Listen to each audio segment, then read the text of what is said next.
Hello and welcome everybody. In this video we'll show you some habits that are killing your motivation in life. Getting what you want in life comes down to getting yourself to do what needs to be done at a specific time. The problem many of us run into is losing our motivation to do what we have to do. Unfortunately, every day you are bombarded by toxic habits that can kill your motivation. If you want to be successful and change your life for better, then you have to start by getting motivated. Figuring out which habits are killing your motivation is the key for change. Keep watching the whole video and don't skip any important part of it. Before we get started, don't forget to subscribe to our channel to receive all our news. 1. You lack strong reasons why. You might not be admitting it to yourself, but you are actually not really interested in doing this thing. Whether it is a goal you set for yourself, like running a marathon or completing a project at work, deep down, you either just don't see the point or the reward is just not attractive enough for you. If you find yourself not finding your purpose and your why, then you should keep a purpose journal. Journaling is a useful tool for making any change to your life or your perspective. Create a dedicated journal that will help you write down and explore your thoughts about your life's purpose, your passion, and your joys. Do not worry about how your writing sounds. This journal is just for you, and no one else will read it. It's important that you are completely open and honest, not that the writing is particularly good. To begin assessing your life's purpose, it's important to assess what you love to do, what you currently do, and what needs to change to live a more purposeful life.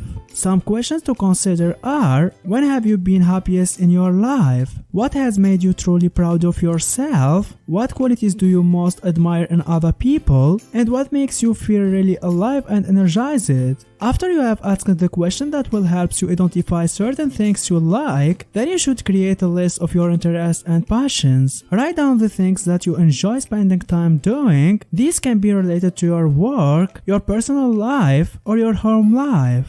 They should be things that make you happy. These are things that you enjoy doing without getting paid to do them, and they are likely things that cause you to lose track of time. The things and the people you love are very important to the quality of your life and how you spend your time. Acknowledging the things and people that you love can help you focus your passion and your purpose. Focusing on the things you love with your hearts rather than value with reason. This can bring you closer to your true passions. If your primary loves are your family, you are unlikely to feel fulfilled if your life is dominated by a career that causes you to spend almost all of your time away from them. To find your joy, think about the last time you laughed so hard, your sides hurt, or smiled so much that your cheeks were so sore.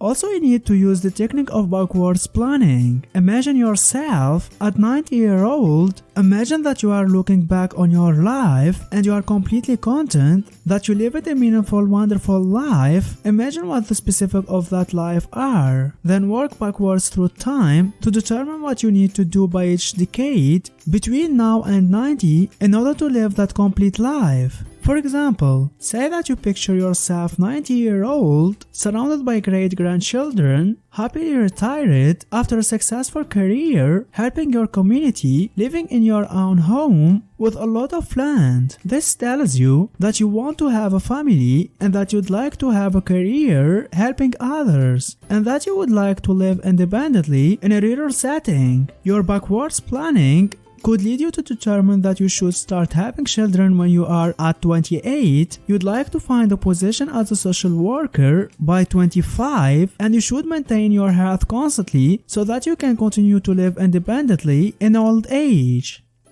2.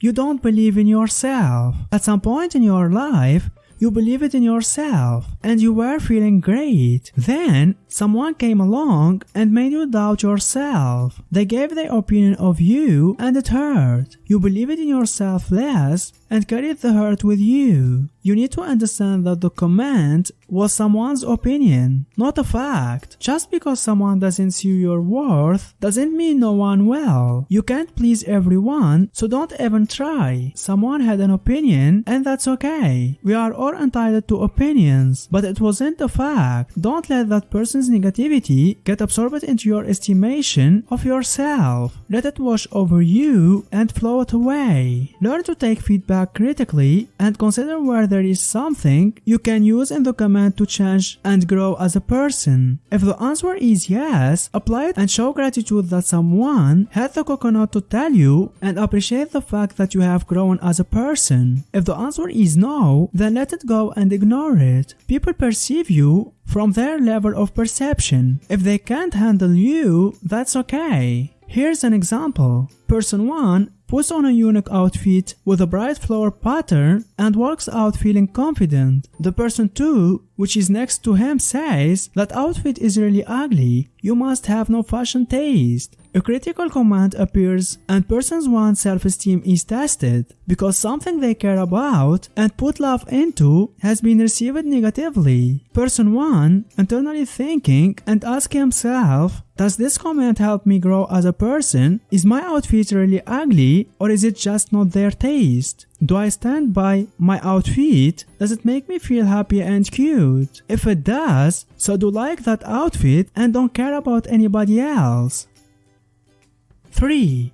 You don't encourage yourself. You are talking to yourself all the time, whether you know it or not. So why not make it useful? Normal self-talk is unconscious, driven too often by fear and anxiety about tasks and problems. That kind of self-talk that too easily becomes that classic worst enemy that you have heard about and maybe heard in our own head. You don't have to put up with that. Speaking kind things about yourself out loud can really help you to change this habit. However, that might feel a bit weird. Try making a list of the negative things you regularly think regarding yourself. This is the easiest to do at the end of the day when you can think back on the messages you sent yourself that day. Now, try to counter those messages with honest positive ones. For example, let's say you had a long day and came home to your kids begging you for attention and you just didn't have any energy left for it. Your first reaction may be, "I'm a terrible mom because I don't have time for my kids." You could counter that with, "I just worked a long day to be able to provide the life for them I never had. While I might not have energy today, we had some great bonding time last weekend on our trip out to the beach." The more you practice this, the quicker and easier you can silence this voice.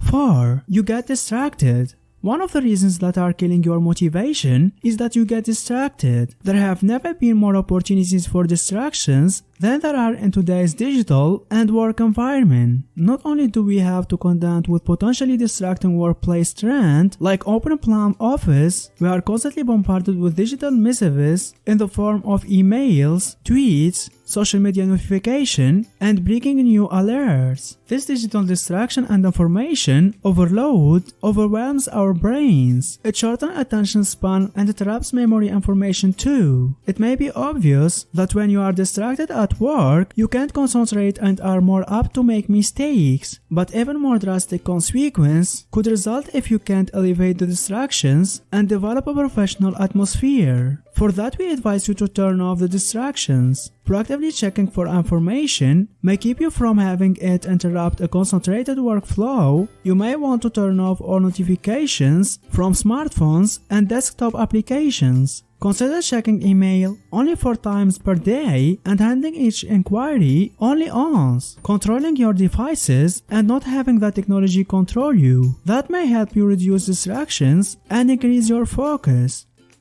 5. You are under stress. Stress is considered one of the most important reasons of losing motivation for doing a certain task or work. If you are sitting in a traffic, late for an important meeting, watching the minutes tick away, your hypothalamus, a tiny control tower in your brain, decides to send out the order, send in the stress hormones. These stress hormones are the same ones that trigger your body's fight or flight response. Your heart races, your breath quickens, and your muscles ready for action. This response was designed to protect your body in an emergency by preparing you to react quickly. But when the stress response keeps firing day after day, it could put your health at serious risk and lower your motivation for life. Don't forget to subscribe to our channel to receive all our news. If you learned something new today, then give the video a like and tell us in comments which step you like it more. And here's some others great videos I think you will enjoy. Just click on the left or on the right.